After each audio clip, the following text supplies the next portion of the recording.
Welcome, everyone. I'm so glad that you're here today for our program, Hold the Line, a Vision for Climate Resilience through 2030. We're really excited to share with you the biggest issues we're working on over the next 5 years, and then some of the projects that are on our plate right now.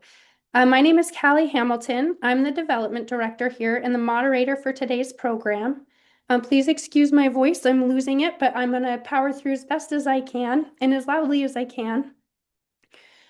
I joined the staff here at Resources 2 years ago, just shortly after moving here from Montana. I was really looking for a way to plug into the community, having left somewhere I'd lived my whole life. And Resources really has their finger on the pulse of so many issues that are just so critical to a thriving community. So I was so excited to jump in and start doing this work.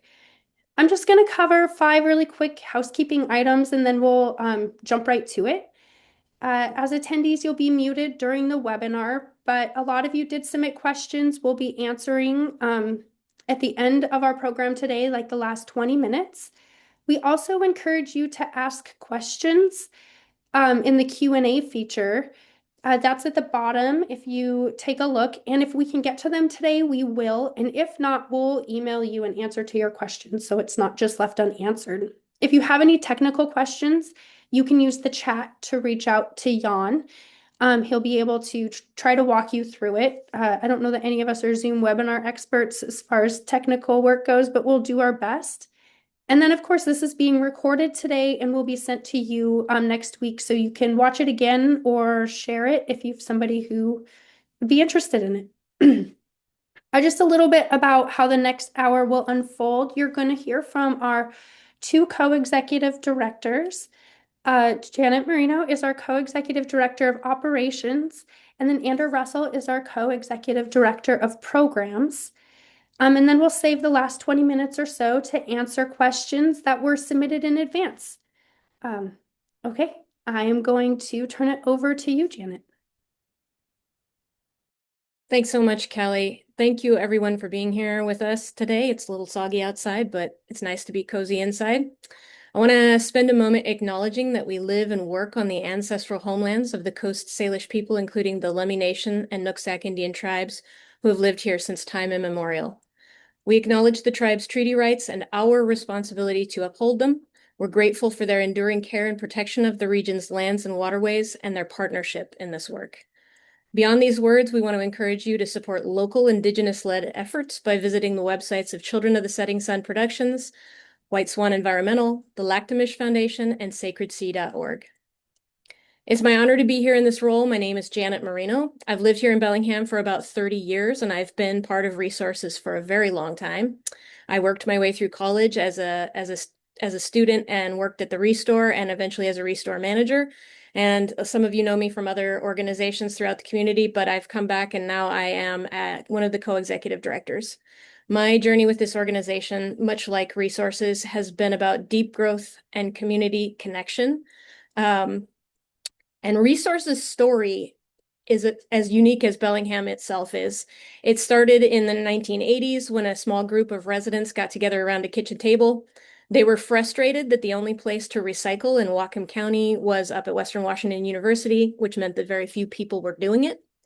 And they heard that other towns were starting to offer curbside recycling, so they went to try and convince the city of Bellingham to do the same. When the city said no, they decided to do it themselves. They picked 3 neighborhoods, distributed flyers, and despite the skepticism, they proved that it could be done. By 1985, their informal program, Bellingham Community Recycling, or BCR, had grown to serve 10 neighborhoods. They owned a truck, they had a paid crew, and they even started teaching kids the ABCs of recycling in local schools.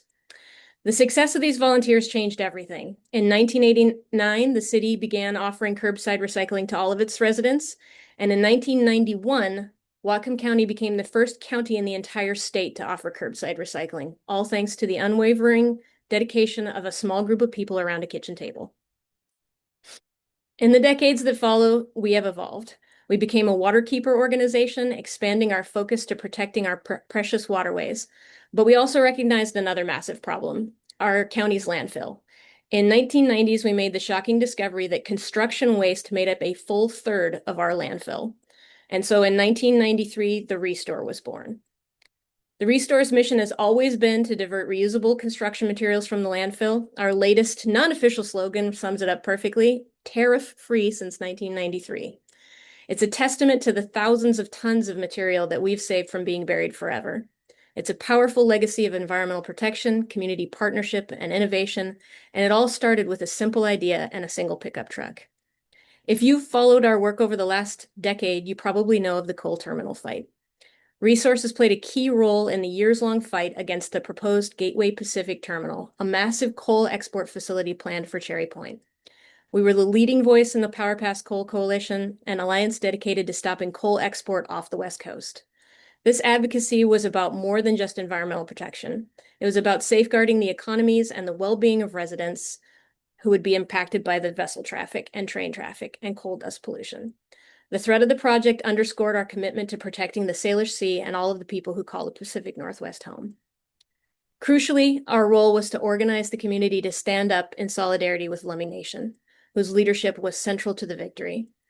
The Army Corps of Engineers ultimately denied permits for the terminal because of the significant harm to Lummi Nation's treaty-protected fishery and ancestral land.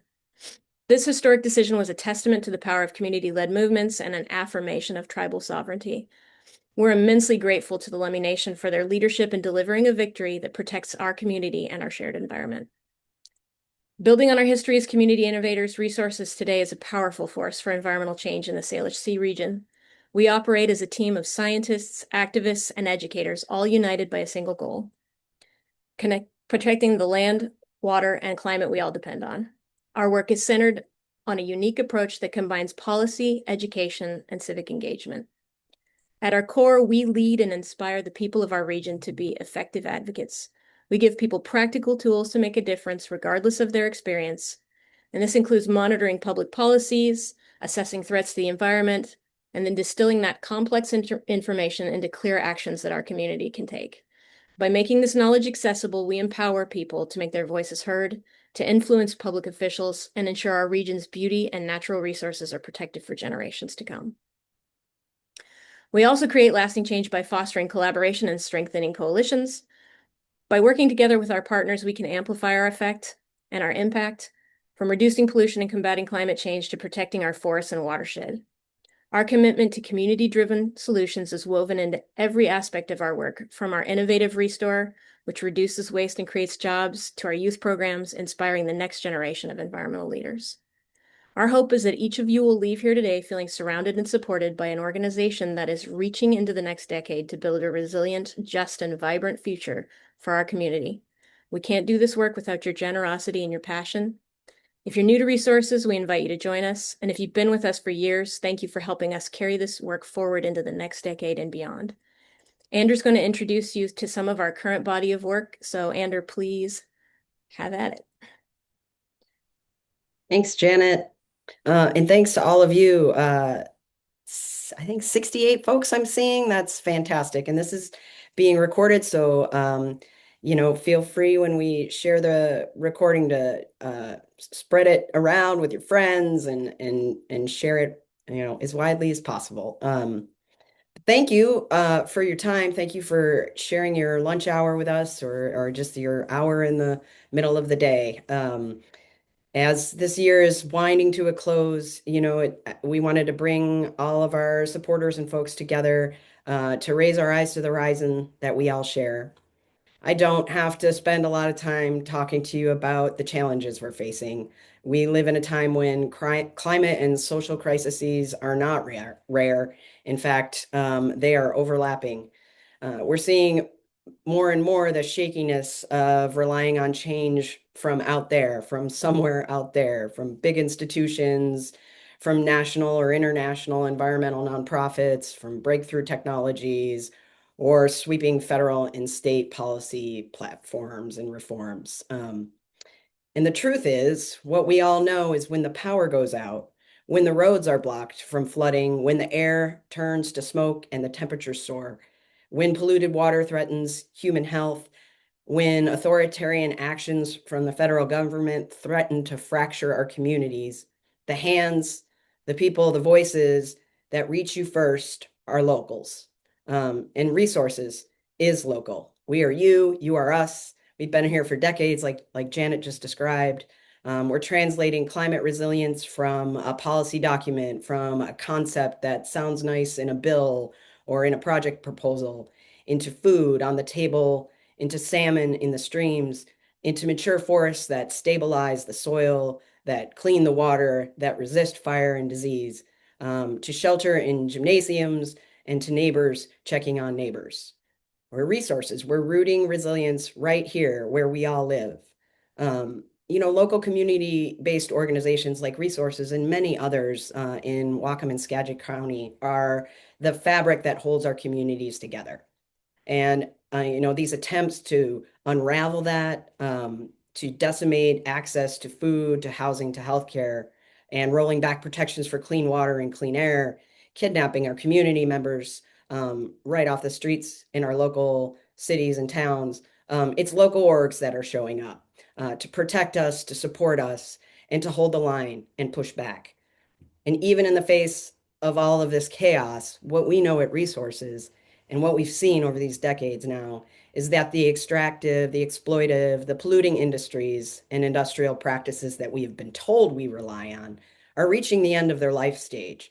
And so we have to keep working, not just to hold the line and not just to push back, but to push forward and be a model for bold climate action and cultivate the conditions for what has to emerge out of all of this, which is rooted place-based economies of care, of reciprocity.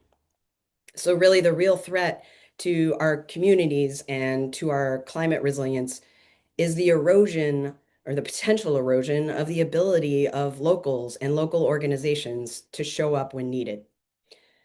We're just so grateful that you are all here because now more than ever, we need our community to show up for us, to show up with us, to protect what we have in order to build the resilient, connected community we're going to need to weather the storms to come.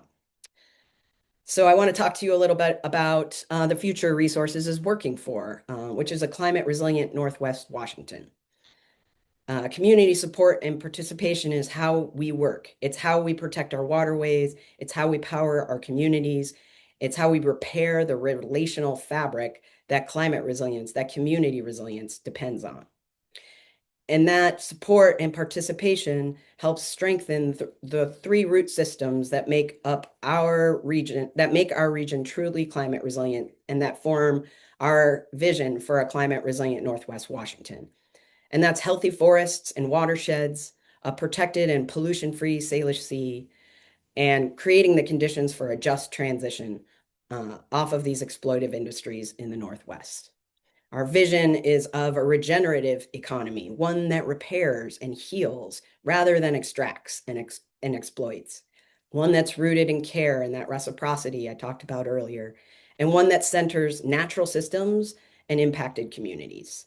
And so this is a little bit of a graphic of how we do that.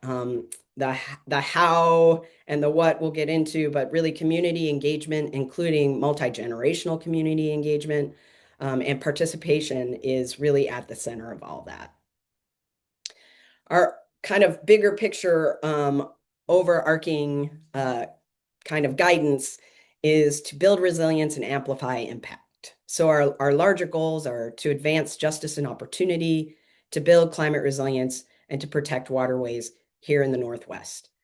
And again, like I said, this is powered by that inclusive participation and engagement from youth and on up, and really cultivating community-led action.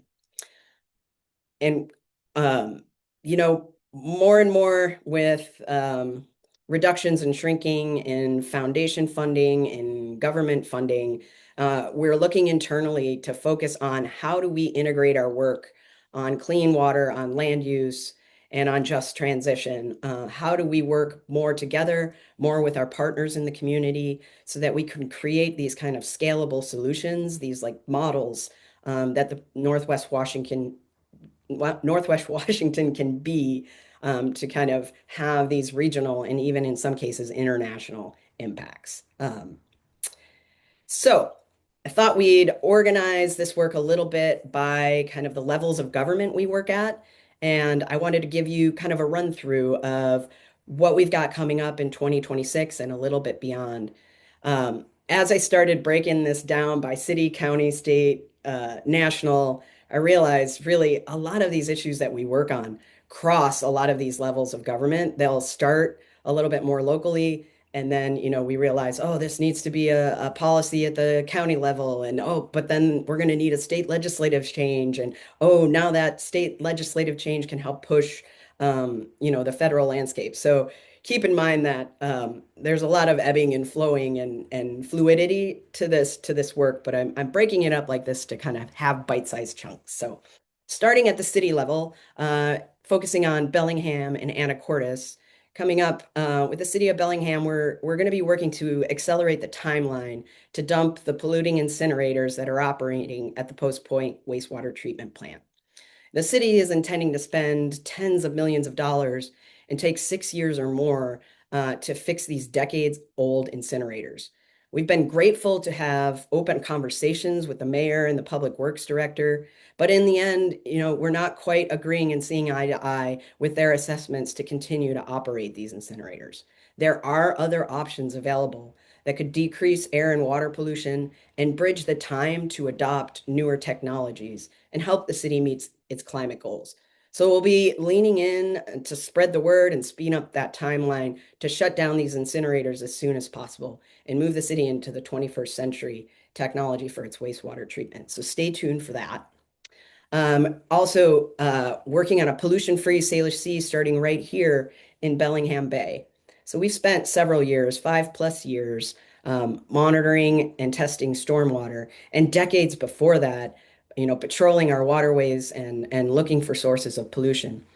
And in testing this stormwater runoff into Bellingham Bay, we began to ask ourselves almost immediately, is it safe to recreate? Is it safe to harvest shellfish in Bellingham Bay? Is it safe to jump off Taylor Dock?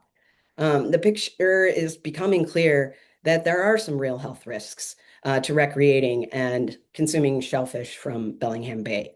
So we'll be acting over the next year to help identify those sources of pollution and working with our partners, including the city and the health department, to help alert folks when pollution levels become unsafe. And in Anacortes, building on years of work on refinery safety and protection of the Fidalgo Bay Aquatic Reserve, we'll be working to enact comprehensive plan amendments, so growth and growth management amendments in Anacortes that support decarbonization and pollution reduction at March Point. March Point is where two refineries operate sort of within the growth area of the city of Anacortes. So we'll be working to decarbonize and reduce pollution at March Point and prevent fossil fuel expansions and vessel traffic increases. So our Skagit folks, please stay on the lookout for that. Obviously, there's a lot more we're doing at the city level, but I don't want to take up all your time just on one slide. So moving to the county level, again, focusing on Whatcom and Skagit counties, it's been Janet mentioned the coal terminal fight, standing arm in arm with Lummi Nation and the community to fight the nation's largest proposed coal terminal at Cherry Point. It's been 10 years in 2026, May of 2026. It'll be 10 years since the Army Corps of Engineers denied that permit. And still, we're continuing our work to watchdog and protect the ecological and cultural significance of Cherry Point and the Cherry Point Aquatic Reserve. Resources recently joined our fellow environmental friends and groups, Friends of the San Juans, Whatcom Environmental Coalition, Evergreen Islands, Sierra Club, and Washington Conservation Action in calling on Whatcom County to require a full environmental impact statement for unpermitted expansions of fossil fuel transshipment through the AltaGas or ALA Energy Ferndale terminal up at Cherry Point. So we're appealing that county decision. In 2023, Whatcom County announced that they would do a full environmental impact statement. And defying expectations, in September of this year, they formally declined to require an EIS and determined that the environmental impacts of these unpermitted expansions were non-significant. We disagree. Our partners disagree. We don't believe that the county's proposed conditions that they've put out will mitigate the adverse impacts of these expansions. This is a profoundly significant area for Lummi Nation, and it's home to an ever-declining population of Pacific herring. And those little guys, those little herring are absolutely vital in the food chain for salmon and orca, particularly southern resident orca. So stay tuned. The appeal hearings for that will begin at the end of January. So you'll hear more from us about that. I'm going to talk a little bit later. There was a question about the Whatcom County and the Skagit County comprehensive plans. Those are growth management plans. I'll talk a little bit about those comp plans later on in the question and answer section. So I'm going to skip that. The same with Nooksack water rights adjudication. I'll talk about that a little bit later. But I did want to talk about some of our efforts to kind of look into Skagit County codes and energy codes. And so we're going to be doing some work in the coming year really to manage and learn more about the siting impacts of clean energy projects. So we want to facilitate that transition to clean energy. So we're going to be looking at some of these clean energy projects across Whatcom and Skagit County and assessing the value of where we can site those projects and the value towards kind of achieving our state and our local greenhouse gas emissions targets.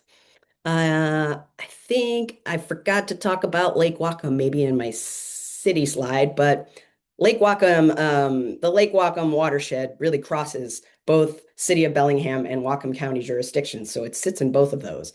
It's the drinking water source for 100,000 people in Whatcom County. And so we're going to be working with the county and the city in 2026 to align county land regulations with city, more protective city land regulations. We're also going to be working on making sure we have a really comprehensive climate vulnerability analysis for Lake Whatcom for our drinking water. There's a lot of different uses in Lake Whatcom, from forests to residential. And so really having a sense of what is at stake in terms of climate impacts, really important. We'll also be working for a robust forest management plan in the Lake Whatcom watershed, and also pushing for a community wildfire preparedness plan that does, have special considerations for Lake Whatcom. Lots of work at the county level. At the state level, we've got our session starting up. This session is a short session. It doesn't include a big budget part of the session, so it's a 60-day session. Starts on January 12th. So things will move fast. Traditionally, a short legislative session has not been great for environmental bills and proposals, but we're going to continue to push with our statewide partners and to make sure that we're representing the priorities of Northwest Washington. We're still kind of in the process of identifying priorities, connecting with other organizations, finding out, what sorts of legislation is going to be proposed. We are seeing some legislation that'll come forward around biosolids. These are some of the byproducts of wastewater treatment.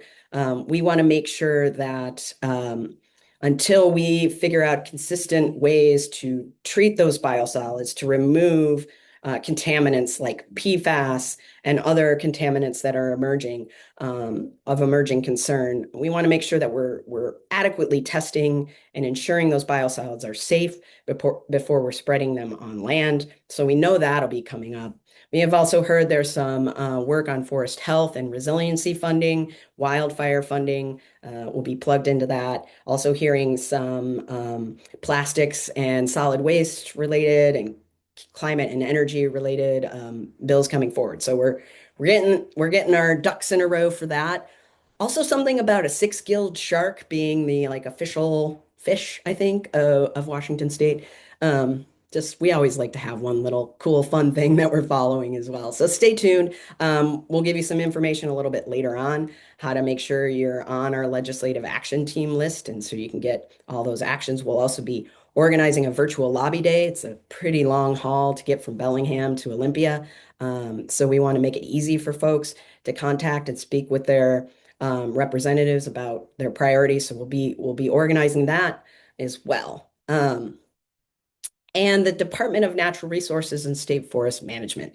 So we're continuing to advocate to the Department of Natural Resources in coordination with local and statewide organizations and tribes to adapt their forest management plans really to the realities of the 21st century. And by that, I mean addressing climate change and thinking more broadly about integrating multiple objectives and benefits to people and the climate. Right now, there's a big focus on the forest management to kind of maximize board feet and maximize revenue.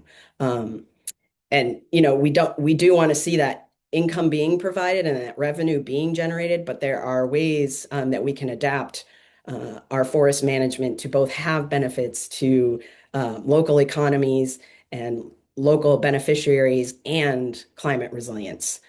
So we'll be pushing for that. This is really something um, Dave Up the Grove, our Commissioner of Public Lands, ran on when he was running for Commissioner of Public Lands, and we want to make sure that he's accountable to those promises.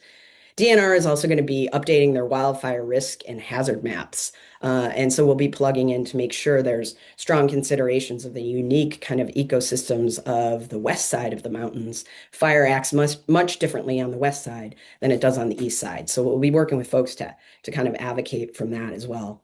And really one of the cool kind of roles our resources plays in kind of statewide work beyond just the legislative session is ground truthing what our statewide partners are advocating for on these higher levels. So showing, kind of proof of concept, if you will, of how these things actually work on the ground. In the last couple of years, especially with work on forestry, we've been able to really advocate and show the uniqueness of Whatcom County and this corner of Washington, and have seen really results in that. We a couple years ago, when thousands of acres in Western Washington were set aside with the Climate Commitment Act, Whatcom County was one of the top two counties in terms of acreage being set aside, including some forest lands in the Lake Whatcom watershed. So really that leading and that ground truthing really does pay off. And so moving on to the kind of federal, the national, and beyond, we are a local organization. I've spent some time earlier in my remarks talking about the importance of being a local organization, and that is really where our focus is. But these federal rollbacks, they do affect us, and we need to plug in. And we just wanted to share with you a couple ways in which we kind of keep our finger on the pulse of things that are happening at the national level. Right now, there's attempts to roll back protections for what's called the waters of the United States. And really, this is about wetlands. So the Trump administration is trying to basically decimate our wetlands. And here is where staying connected with the Department of Ecology, with our statewide agencies, is very important. In Washington State, in states across the country, you're allowed to have more protective standards for water quality and water than the federal level. And so, and we do here in Washington, and we want to make sure that that does not change. So continuing to put pressure on the Department of Ecology to stay strong and create that kind of backstop against these federal rollbacks is going to be very important. So we're going to continue to pressure the Department of Ecology, and we're going to continue to work with the Waterkeeper Alliance. So we've been a member, your North Sound Waterkeeper, Kirsten McDade. We've been a member of the Waterkeeper Alliance, which is an international organization for decades. Waterkeeper Alliance works all over the globe and particularly in North America and the US on fishable, swimmable, drinkable water. So they've been a great resource for understanding like the on the ground impacts of some of these federal rollbacks. And another thing I wanted to mention just in terms of particularly federal forest lands is kind of the same concept. So our federal forest lands, it's really states that carry out a lot of the management on those forest lands through something called the Good Neighbor Authority. So we'll be continuing to work with DNR and with other state agencies to make sure that we have that backstop, that same backstop towards some of these federal rollbacks on forest lands and public lands. And again, that push back, that push up We like to say that, we punch above our weight here at Resources. We really can. What we do here really does matter on the national stage, and on the regional stage, and in some cases on the international stage. Particularly, I think our fossil fuel work is a good example of this.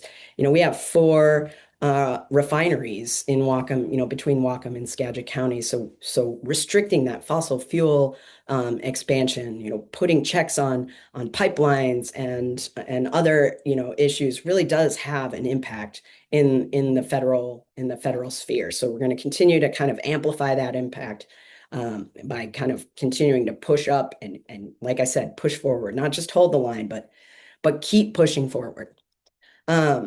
So there's so much more work here than I'm able to capture. But in the end, the bigger picture work here is for, again, I said it before, this sort of regenerative economy guide for us. And really regenerative economies depend on our local communities as active stewards of local and regional watersheds, of forests, of seas, and of clean energy futures. These campaigns that I've described here, they don't just guard ecosystems, they rebuild. And our hope and our vision is that they rebuild the solidarity and the trust and the shared governance that are the true infrastructure of community and climate resilience. So, don't just picture yourself as this one little sad forage fish. If you're on this call, you're part of a formidable school of advocates that is the foundation to the health of our community and to this region. When we swim in the same direction, we can use our voices together. We can flip council votes. We can pass state legislation. We can rebuff federal meddling in our waters and in our lands. And we can signal to Olympia and states across the country that there's a better way forward, rooted, place-based, reciprocity-based way forward. And in the storms to come, these roots that, we've described, our forests, our waters, our communities, our actions, they'll hold us together. They'll keep us, they'll help us grow the kind of resilience that is alive every day in the hands of folks like you and all of our supporters, in the hands of folks who refuse to let this place go and to let each other go. Because the future isn't just something we're facing, it's something we can build, it's something we can weave together. And kind of to move it into that, what you can do, what can you do? What do we have for you to do? Janet's got some good stuff. So I'm going to let Janet share some of the ways that you can plug into this Climate Resilient Northwest Washington body of work and join us in building that future that we all want. Take it away, Janet. Thanks. Thanks so much, Ander. There are so many ways to be part of this work, and I want to walk you just through a few that can make a real difference right here at home and right away. The first everyday action that keeps our region's regenerative economy moving is to participate in the Restore. The Restore is one of the most tangible ways that people can support local climate actions. When you donate building materials, when you shop used first, when you hire our salvage team instead of sending materials to the landfill, you're cutting waste, you're lowering emissions, and you're fueling a local green economy and green jobs. It's just one small habit, but it has an outsized impact, and it keeps good materials in circulation rather than piling up as trash. If you love getting your hands dirty, we'd love to see you at a beach cleanup. These events are simple, social, and genuinely meaningful. Each piece of trash we remove is one less threat to wildlife, waterways, and the Salish Sea. I can't express how many relationships within this organization started at one of our beach or shoreline cleanups. If learning is your entry point, we have plenty of ways to go deeper. Our monthly e-news, The Barnacle, it's fun. It's the easiest way to stay informed. It's where we break down complex local issues, share updates, and give you the tools you need to understand what's happening in Whatcom and Skagit counties. You can follow us on social media, and it adds even more to our connections. We have social media accounts for both resources advocacy work and for the Restore. I encourage you to follow both. And if forests are what makes your heart beat a little bit faster, we have options for that too. You can join our local partners for the Forest Walks and Forest Talks, which is a book club meets field trip experience. You can join our Whatcom Forest Watch group for hands-on advocacy and community science that directly shapes our forest protections. And if your instinct is to speak up, we're here for that too. Sign up for our action alerts. It's the simplest way to plug into our advocacy work. When something important's happening, a policy hearing, a vote, a chance to influence a plan, we'll be sending you a clear, easy way to weigh in, usually via email, sometimes via text. If you like tracking legislation, my favorite, the Legislative Action Team, might be your happy place. With the Washington State's legislative session opening in January, we start sending short weekly updates on priority bills, plus tools to contact lawmakers to sign in as pro or con at just the right moment. This network's already been crucial to some key wins, and we send out a wrap up at the end of the year, and you'll be able to see some of those wins highlighted at our year-end wrap up. And finally, and perhaps most impactful right now, if you're in a position to give, supporting our work with a donation is one of the most powerful ways to move local action forward. Every gift truly helps keep community science alive. It fuels advocacy and strengthens programs that protect our waterways, forests, and our climate resilience. Rachel's going to be sharing some links to help you take action in the chat, but don't worry, we'll be sending all of them out with this recording of this webinar when we email you next week. And I want to thank you all for taking the time to learn about our work today. We want to hear from you. I'm going to turn it back over to Callie, who's going to highlight some of the community questions that came in over the last few weeks. Thanks, Callie. Thank you both. I do want to acknowledge our chat isn't working the way that we thought it would work, but we will send out this recording with links to everything, ways to get involved. Almost all of those, well, all of those things can be found on our website at re-sources.org. And I just put that in the question and answers. But we will get you more targeted links so you don't have to search around for everything. We're going to dive right into the questions. We did get so many really good questions. We have about 20 minutes left today, so we'll get through as many as we can. I think I'm going to start off with a question for Ander. Somebody asked, we've been hearing more and more about water rights adjudication. What's Resources' position on the adjudication and your take on the proposals for a mediated process in lieu of adjudication? I know that's a big one. Yeah, I could use all of the next 20 minutes plus to answer this one, but so hang in with me. It might be a little long. Throughout the next the kind of too long and don't read is throughout, the next several years, we're going to be working for a comprehensive treaty-centered approach to watershed management and salmon recovery. So this is a long process, and we're going to be sticking with it. It has already been well over a decade. And it's becoming clear that there is sort of a lack of understanding of what an adjudication is and how it fits in with the overall needs of water management and honoring treaty rights. So one of the biggest obstacles really to moving forward with water supply solutions. So an adjudication is about water supply. This is a process through the Department of Ecology to look at and assess our water supply here in Whatcom County.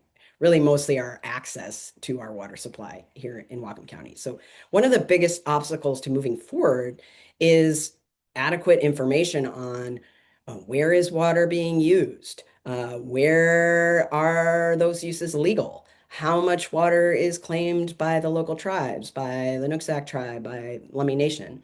To get the answer, to try and answer those questions, those foundational questions, ecology is following long-established water law in Washington state to ensure fair, or to try and ensure fair use and management of water in the Nooksack watershed.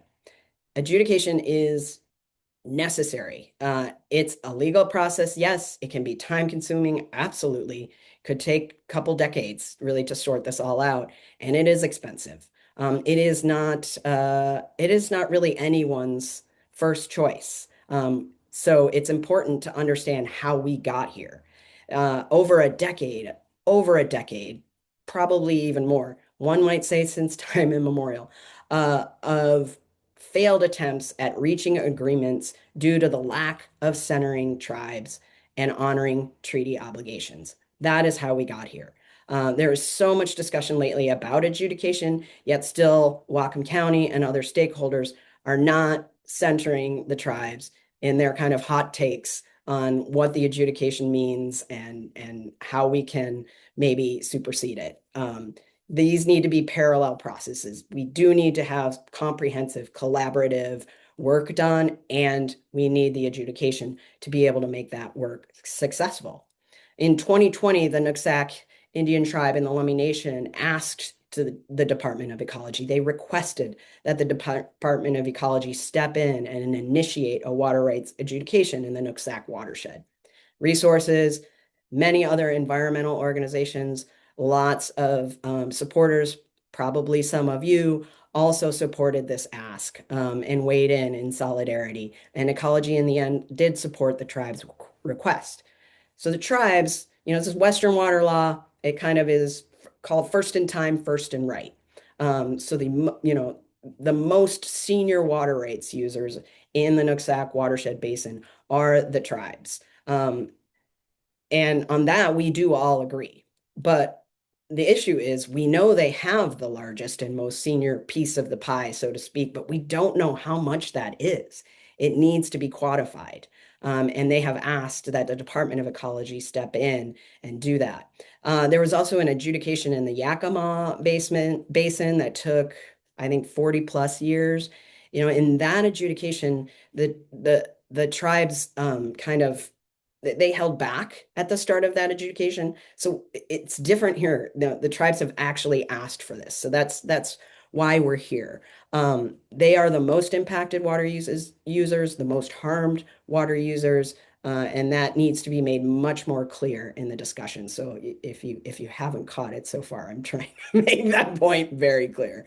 And there is a higher level, conversation to be had about how we manage the Nooksack watershed for a climate changed future. And that is one we can absolutely have and should continue to have in parallel with the adjudication. We all agree that climate impacts and a growing base of water users growth will compound what we're already seeing, which is that we have too much water at times in the winter, like today, maybe not enough water in the streams for farms, for people, for fish in the summer.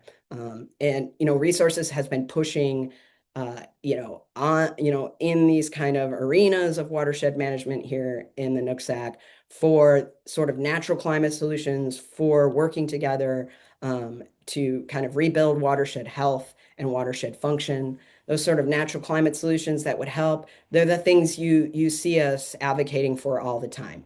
Buffers along our streams and rivers to help stabilize soil and clean water. Wetland protection and restoration to help, again, clean water and kind of slowly trickle in water during those really dry times. Community forestry, conservation of our oldest and most climate resilient forest lands, uplands, that puts more water in the streams. These are all things we can be doing right now to help the watershed. We do not have to wait for an adjudication to do those.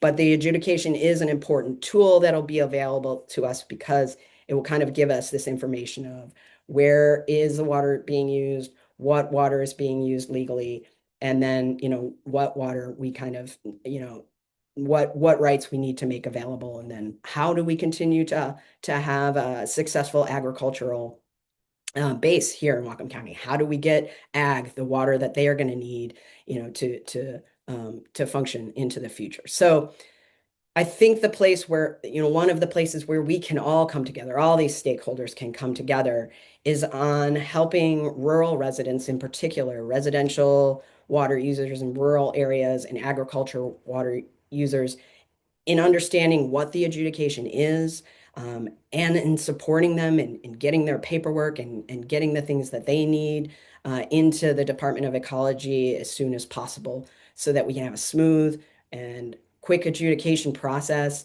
and really move that process forward as easily as possible. But again, centering the tribes, meeting our treaty obligations, collaborating on education and outreach, and then pushing forward on action is like right now, natural climate solutions and other actions that will increase the health of our watershed. Was that 20 minutes? Probably. That's as fast as I could do it. That's pretty succinct. Okay, one more question to you. The proposed Ranch Quarry mine in East Whatcom County, which is close to Kendall, will be an environmental disaster. What climate change laws and environmental laws will help us to stop this mine? Yeah, this is a terrible, terrible project. This thing popped up a couple years ago. 2023, we weighed in when the proposal was first put forward. This project has, in nerdy wonky terms, unmitigatable impacts. To the environment, to the surrounding communities, and really shout out to all the folks in that area that have been following this and deeply engaged. That it means a lot to us at Resources, and it's really heartening when the community does stand up, and then we can provide support and plug in. Especially, I mentioned earlier with government and foundation funds shrinking is if you look pre-pandemic to now, our education and advocacy programs are operating with the equivalent of kind of 3 to 4 full-time employees less than we were during, pre-pandemic and even during the pandemic. So we have fewer staff to plug into projects like this. So having locals come to us with these sorts of things is really helpful. Interestingly enough, kind of connected to that, we've seen our supporter base growing in this same time period that these funds have been shrinking. So it's yeah, showing that community connection is important. This project is terrible. So the county has agreed to issue what's called a determination of significance through the State Environmental Policy Act, the SEPA process. Um, and that, they have also said they are in the process of choosing a consultant to perform an EIS, an environmental impact statement assessment. Short of you know, the mining company, pulling their proposal, this is the best outcome in terms of what laws can be applied to this project. This is the best outcome we could hope for at this point is an EIS. But that doesn't mean we just sit back and wait. There'll be a scoping hearing probably sometime in early 2026. That will be the first opportunity in 2026 for folks to weigh in on this. And it's very important that we continue to make our voices heard on this project. It's terrible. Just for context, an EIS, there was a mining project proposed in Marble Mount. I mean, a few years back, I don't even know how many. We got an EIS for that. That project died. It was an EIS process that ended up finally, being one of the nails in the coffin for the GPT coal terminal up at Cherry Point. So an EIS is at this point, aside from the proponents withdrawing their application, this is probably the best outcome we can hope for at this point. So again, stay tuned on that. You'll be hearing more from us. Great. I'm going to kick this next one over to Janet. Janet, somebody asked if we are considering community hubs where people can learn about sustainability and resilience, like solar emergency prep induction, because seeing is believing.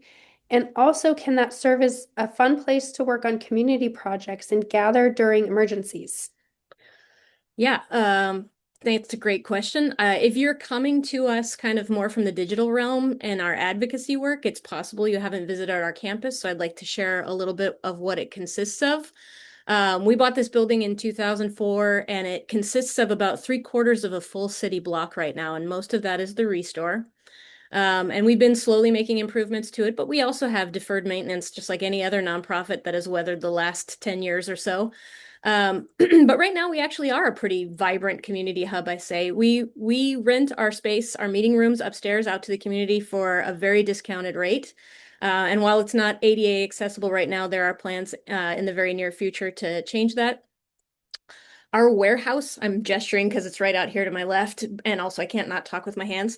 Our warehouse is about 1/3 covered with solar panels right now, and we're in a grant process to try and cover the rest of it with solar panels.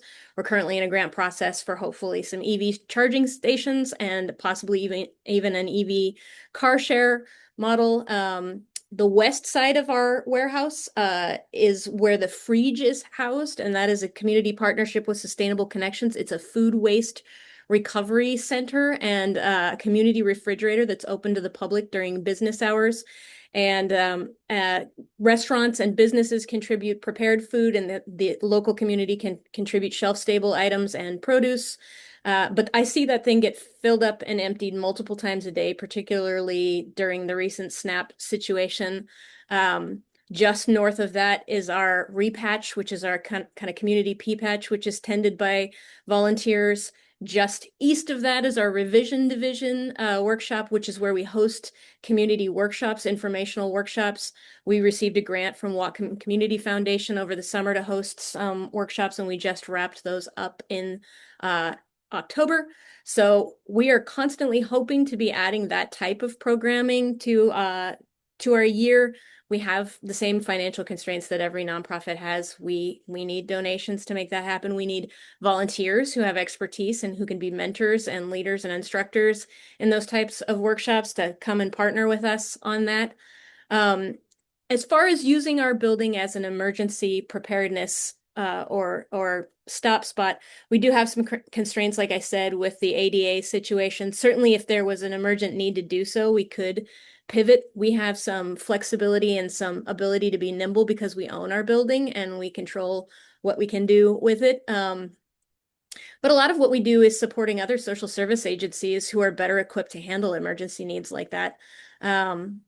If you would like to take a tour of our facility and see what we have to offer, I always love giving a tour. You'll have our connection information via the chat, which now seems to be functioning, and of course via the email that's going to go out later. Like I said, I love to take you around and show you everything. My direct contact info is on our website. So if you have a skill set that you think you could contribute to our community workshops, I'd love to hear from you. And I'll kick that back over to Callie. I hope that answered your question. Thanks, Janet. I will say it's 12:57. We're gonna go ahead and answer one last question, so we'll run a little late. But if you need to go, again, we'll be sending this out as a recording so you can catch the answer to this last question. Andrew, I'm gonna send this last one over to you. Somebody is wondering, what is the status of the Whatcom and Skagit County comp plans? Yep. The Skagit Comp plan has been adopted. So that's the short answer to that one. It's got a shiny, new, cool climate chapter, which we had a lot of input on. One exciting piece that came out of that is they're going to establish a climate impact advisory committee in Skagit County. All three of the Skagit County commissioners were on board with that. That's really neat. They're going to focus their kind of climate action plan on adaptation, particularly flooding, which is a big issue. This was really kind of modeled off policies we got in the Whatcom County Comprehensive Plan update that happened, 10 years ago. And actually now that climate action plan for Whatcom County is up for renewal, so we'll be plugging into that hard as well. The Whatcom County comp plan is a mess, honestly. It's just been, there's a long drawn out process and two extensions. We're probably not going to meet the deadline, the current deadline, which is the end of December. Honestly, it's been a rough process with public participation to try and get some of the chapters released with enough time to be able to review them. But we're continuing to plug away, hoping for maybe March, working with our local partners to kind of get some process moving. We've seen some progress on, keeping people out and keeping development out of flooded areas.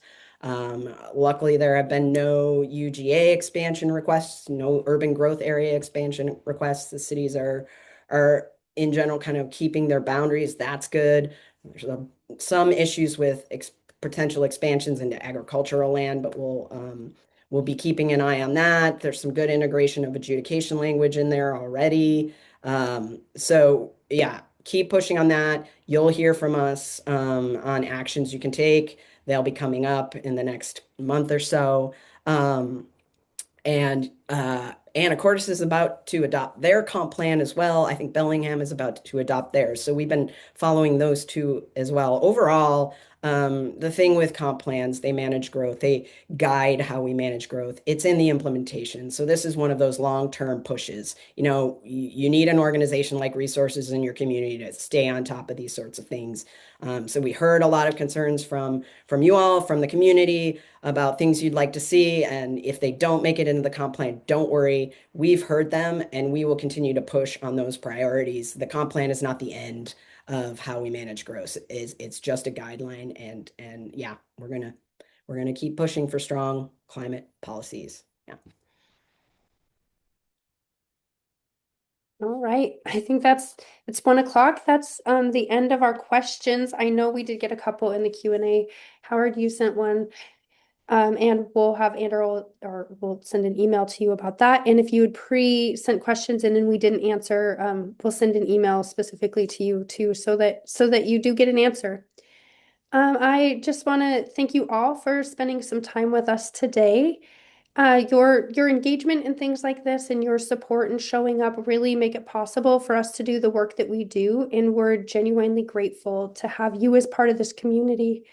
I'd be remiss if I didn't say if this did spark like any sense of possibility for you or urgency or a desire to really dig into this work. You can really fuel this work by supporting us financially. Every contribution of every size really strengthens the local action that we're able to do and helps us to have enough capacity to respond where we're needed most.